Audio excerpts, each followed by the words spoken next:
Good afternoon to you. Mark Sudduth, HurricaneTrack.com here. It is Thursday, the 3rd of August, 2023. On today's update, we will take a look at the forecast update from Colorado State University. I'll break down what I think are a couple of key points from it. And of course, that coupled with the very robust forecast that came out yesterday from the folks at the UK Met office over in England paints the picture of a very busy time ahead. So what now? What are we supposed to do with all this information? I hope to at least point you in the right direction of how to think about everything and maybe even to take some action. You know, again, we've got all this info out here. Everything is pointing towards a very, very busy season, potentially. We don't know for sure, right? But then what are we supposed to do about it? Let's stop necessarily worrying about what might happen and start to pay attention closer to the here and now, like some of the current forecasts, over the next week or so, and then preparedness. Let's really start thinking, how do we get ready if these forecasts do in fact come to fruition? All right, good to have you join me. Let's get on with it, shall we? First of all, here's the tweet. Let's back out of it there, that graphic. This is the tweet from Colorado State University's Dr. Phil Klotzbach, and of course, as the graphic showed, you've probably seen this already, but I want to point out a couple of important parameters, I think. One of those being the major hurricanes forecast to be at 4. That's Category 3 or higher. And then the accumulated cyclone energy, or the ACE, forecast to be at 160. But I think very important, kind of buried down in here, you got to make sure you pay attention to this. That energy, the ACE, west of 60 degrees longitude, forecast to be 82. That means a lot of points in the paint, as they say. If you want to have a basketball reference, that is a lot of energy. Over half of the accumulated cyclone energy forecast to be west of 60 degrees longitude, where most of us live, right? You think about the Lesser Antilles, at least most of it, the Greater Antilles, all the way to the Central American coastline, Florida, the Gulf Coast, all of that. I think Barbados is just east of 60 degrees longitude, but we can squeeze them in and just count that basically, right? So yeah, that ACE score of 82 occurring west of 60 longitude is a big deal.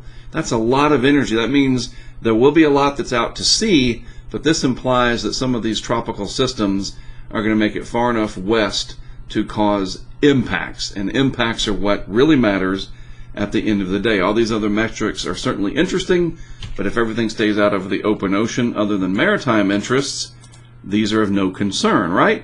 When they hit land, they are of utmost concern.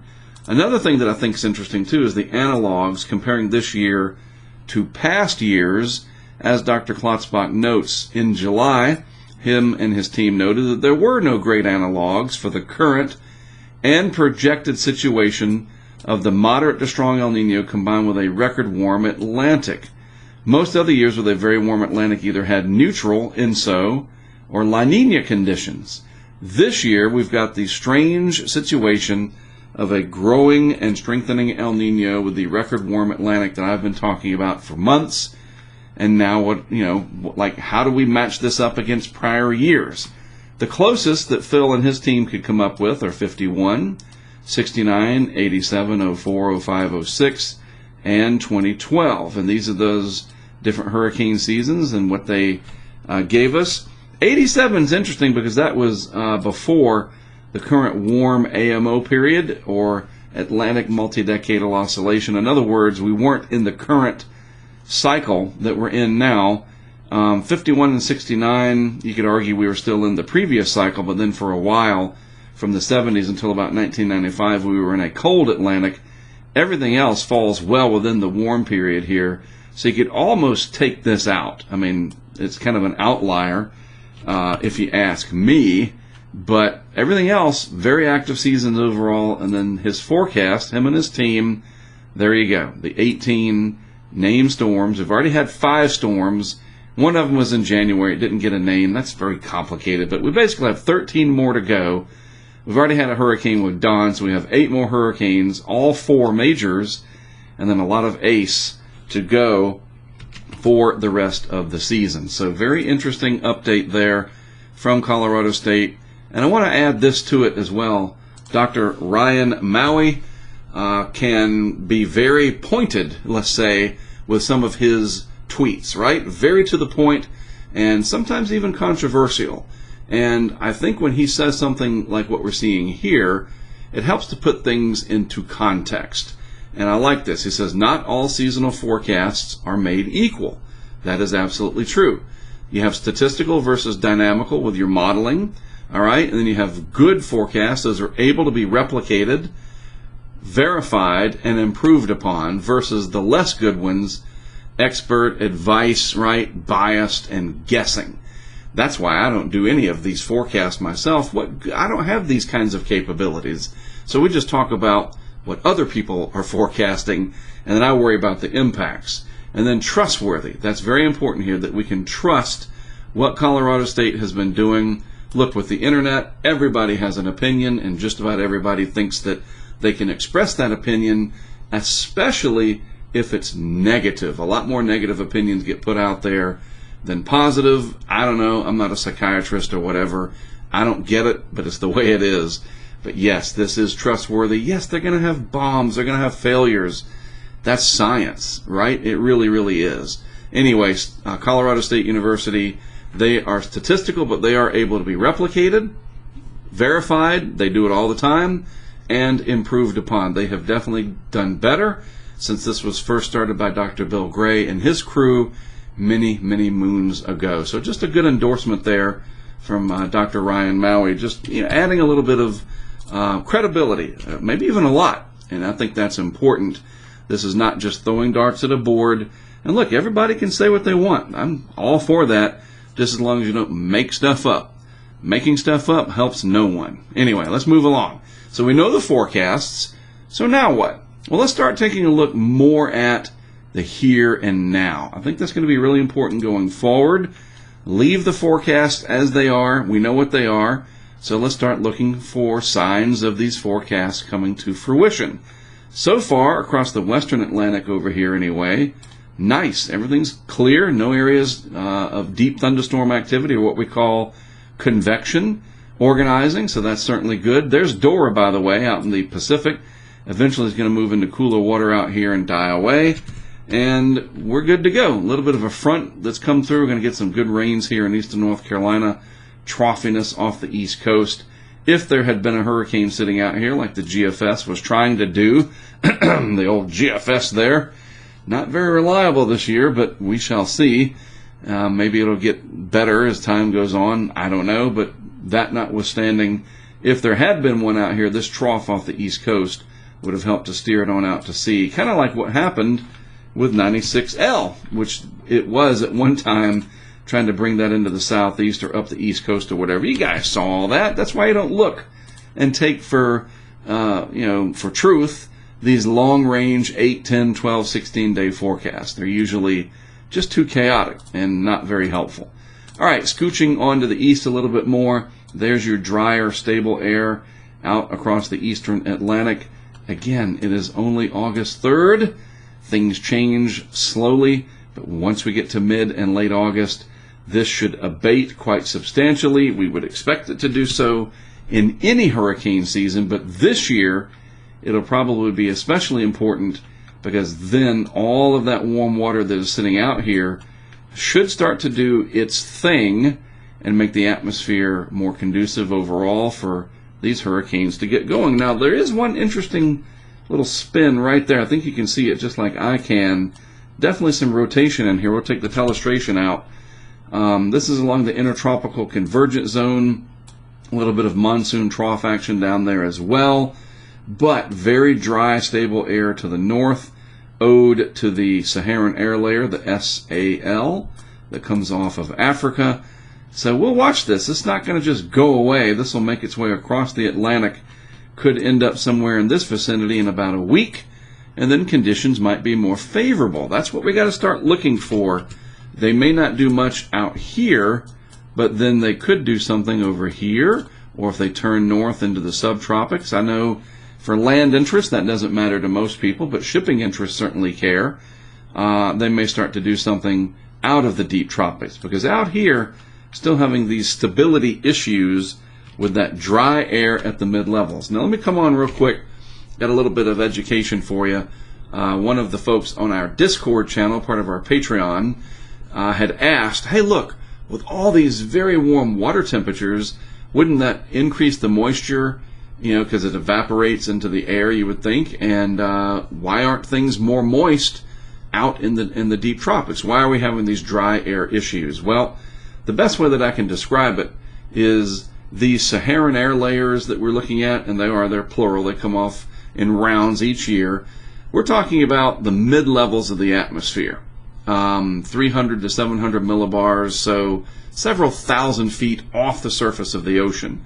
The ocean only adds that humidity and moisture to the very lowest part, maybe and probably under 5,000 feet. But the key is hurricanes come along, especially hurricanes, and it's this really interesting process where they almost mystify, like turn the water into mist, not like a mystery, but they literally whip up the water, the ocean water, that top surface, and that's very warm, 82, 84 degrees, and they almost like directly pull it into their cores. It's quite the phenomenon. That is where the warm water really comes into play. The lower levels of the atmosphere, like near where we live, of course, yes, muggy, humidity-filled, whatever. But at that layer of the atmosphere that's important for the air to stay buoyant and rise in what we call convect, or make thunderstorms, is very dry. And we can see that all through here.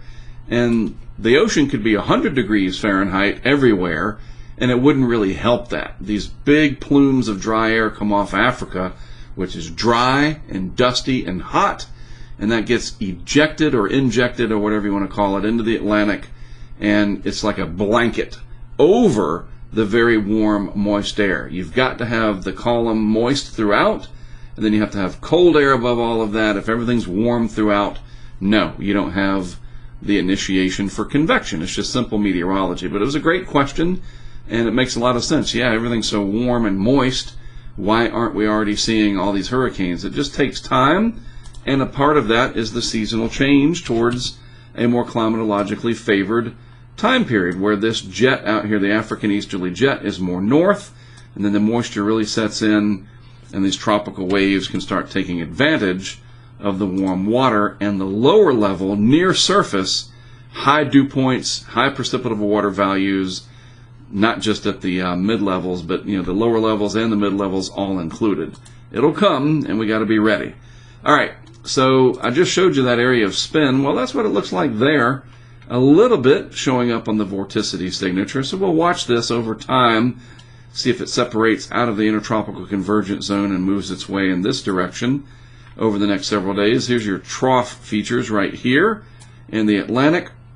All of this vorticity or energy or spin in the atmosphere stretched out in some cases over thousands of miles. And just off the screen right here, that is the vort signature of Dora, almost ready to exit there on the left side of the map.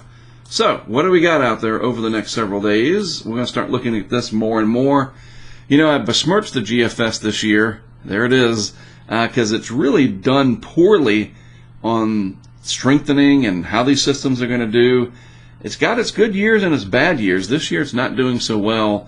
And I think we'll eventually start switching over to looking more at ensembles between the models, especially once we start getting something to develop. But for now, looking at the operational, as it were, the one main model is a little bit helpful, and we'll just see what the signals are. First of all, the analysis, boy, you hope it gets that right anyway, right? There's our system in the eastern Atlantic that I pointed out to you. That shows up there. Another little feature here. So we definitely have some energy out here and some moisture, and I can actually show you that on this particular parameter right here. Yep, there's a little bit confined to the intertropical convergence zone, but there's all that other dominating mid-level moisture. And again, this is 300 to 700 millibars in the atmosphere, so it's above where we live, from the surface. All right, so 850 millibars, for example, is about 5,000 feet. So yeah, these are your mid-levels of the atmosphere, and that's a pretty thick layer. All that brown, that's dry air. The green is more moist air. So let's see what happens. Just move the slider out into time, and look, everything just kind of dries out there. See that? These almost just go away the energy is still there overall, the tropical wave is, but that dry air really is an impediment. And then these things move on, and they try to get going maybe later. You see, once we're out at about day 6 there, a little bit more of a moisture envelope showing up with it. So we'll watch as this gets into the southwest Atlantic. You never know, once you get into this vicinity, how the atmosphere responds. Again, what doesn't happen here, you often have to wonder what happens over here. The energy just doesn't disappear. It's still there. All right, again, forecasts, updates, numbers, whatever. Thrown a lot at you over the last several months. I get that. We got to definitely, and me included, need to shift now to more, what can we do about it? How do we digest this? What does it mean for me? For the average person, these long-range forecasts don't mean anything, because there's nothing that can say, hey, for you in Corpus Christi, Texas, or Montauk Point up there in Long Island, or Wilmington, North Carolina, or Miami, Florida, or San Juan, Puerto Rico, none of this is going to be able to pinpoint your location and say, you're good to go this year, or you're going to have a Category 3 on X day. We are nowhere near that kind of science to predict even 5 days out. Just think back last year to Ian. 3 days out, we were thinking it could be a disaster for Tampa. Instead, it was a disaster, and an epic one, a generational disaster for Southwest Florida, Collier County, Lee County, and inland from there, all the way across the swath near and south of I-4. Of course we remember that. That's just 3 days. Look how things changed, and that was just from a track variation and the angle of approach. No way we can know weeks and months out about specific locations. So, just pointing you again to the direction, especially if you're near to the coastal areas, what do you do? Well, the first thing, you definitely need to know your risk. What is my risk of flooding or wind damage where I live and where I work, especially if you have your own business, okay? Then you got to prepare before the season gets going. Well, that's kind of too late by now, right? Yeah, maybe, but you got big Amazon out there and the big box stores, Walmart, Lowe's, Home Depot, grocery store chains, and they are set up. They're better now than ever before to help you gather these supplies. And sometimes you can just find an app from them and put everything in a cart and you're good to go. So, before hurricane season, that's when we would prefer people get ready, but it's not too late. And then you got to understand the forecast information. There's a lot of it out there. Stay protected, of course, during the storms. That's just generally common sense. But this one's a big one. After the storm, we're losing people. People are getting injured and killed after they're over. And then, today, as I'm talking to you, once I'm done, just at least think about it. I hadn't had a hurricane here, wherever I am, in a while, or I just moved here, or got a friend that just moved somewhere. Whatever the case may be, I say it often, you can be selfish when it comes to the weather. How will this affect me? Definitely look in that mirror and say, okay, how's this going to affect me? And then go from there. Let it kind of spill out from there. And then you can start telling your friends, your neighbors, your coworkers, this is what I learned, this is what I'm thinking. We got to be ready. Because then when it does happen, as you guys know that have been through it, working together as a community, as a neighborhood, as an HOA, whatever the case may be, the individualism has to go out the door. You try your best to work together and make things better as time goes on. So just shifting from the forecast numbers and, hey, I'll use the word, the hype, right? And I've talked it up, certainly.